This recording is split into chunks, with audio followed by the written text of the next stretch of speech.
Project कुशा भारत का लंबी दूरी का स्वदेशी एयर डिफेंस सिस्टम है, जिस पर रक्षा अनुसंधान एक विकास संगठन कार्य कर रहा है।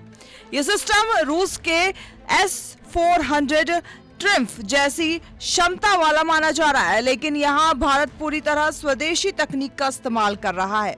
इसका उद्देश्य दुश्मन के विमान, क्रूज मिसाइलें, ड्रोन और अन्य हवाई खतरों को लंबी दूरी पर ही रोकना है। डिफेंस एक्सपर्ट मानते हैं कि कुशा की तकनीक भविष्य के युद्धों में भारत को आत्मनिर्भर सुरक्षा कवच दे सकती है। प्रोजेक्ट कुशा देसी एयर डिफेंस, लंबी दूरी पर लक्ष्य भेदे, S-400 जैसा प्रभावी सिस्टम तैयार, भारत की सुरक्षा क्षमता मजबूत। प्रोजेक्ट कुशा के सिस्टम में 3 तरह के इंसेप्टर मिसाइल शामिल होंगे, जिनकी रेंज 150 किलोमीटर से 250 किलोमीटर और 350 किलोमीटर से 400 किलोमीटर तक होगी। सबसे छोटी रेंज वाला M1 फाइटर विमान और ड्रोन का निशाना बनाएगा, जबकि M3 सबसे लंबी दूरी पर बड़े एयर लक्ष्य जैसे AWACS को मार सकता है। इस प्रकार ये सिस्टम 3 स्तरों में सुरक्षा कवच प्रदान करेगा। कुशा प्रोजेक्ट में हम लोग बहुत काम कर चुके हैं। अभी हमारा स्टेटस है जल्दी से जल्दी इसका डेवलपमेंटल ट्रायल्स करना है। हमारे पास कुशा प्रोग्राम में 3 वेरिएंट है, Mark 1, Mark 2, Mark 3 है, और ये total system can cover from 60 kilometres to 350 kilometres to hit the targets, aerial targets.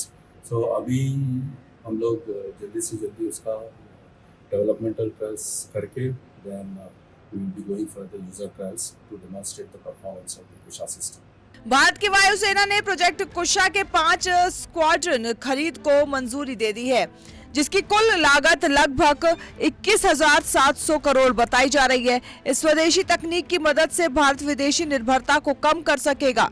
Project कुशा का प्राथमिक लक्ष्य है कि S-400 जैसे महंगे सिस्टम पर खर्च को कम किया जाए और घरेलू रक्षा उद्योग को विकसित किया जाए। 5 स्क्वाड्रन को मंजूरी मिली, 21,700 करोड़ का डील तय। देसी तकनीक से रक्षा मजबूत, मालिकाना नियंत्रण और अपडेट संभव। प्रोजेक्ट कुशा स्वदेशी नियंत्रण और सॉफ्टवेयर स्वतंत्रता की दिशा में भी बड़ा कदम है। विदेशी सिस्टम के मुकाबले भारत अपने सिस्टम में बदलाव और अपडेट खुद कर सकेगा। इससे हवाई खतरों के खिलाफ प्रतिक्रिया और तेज होगी। विशेषज्ञों का कहना है कि इससे भारत की नेटवर्क सेंट्रिक लड़ाकू क्षमता और अधिक प्रभावी होगी। S-400 ट्रिम्फ जैसे सिस्टम पहले से ही भारत के एयर डिफेंस नेटवर्क का हिस्सा हैं और उन्हें रूस से खरीदा गया है। इसके अलावा भारत ने कई S-400 यूनिट्स की खरीद को मंजूरी दी है और दक्षिणी व उत्तर पश्चिमी सीमाओं पर इन्हें तैनात कर रहा है। इन विदेशी सिस्टम के साथ प्रोजेक्ट कुशा को मिलाकर भारत का एयर डिफेंस नेटवर्क और अधिक मजबूत होगा। विश्लेषकों के अनुसार प्रोजेक्ट कुशा से भारत की रक्षा तैयारियों में लंबी अवधि में लागत बचत होगी और विदेशी तकनीकों पर निर्भरता घटेगी। ये प्रोजेक्ट 2028 से 2030 के बीच सेवा में आने की उम्मीद है। प्रोजेक्ट कुशा के विकसित होते ही भारत वैश्विक रक्षा मानचित्र पर अपने एयर डिफेंस कौशल को और भी अधिक सशक्त बना सकेगा।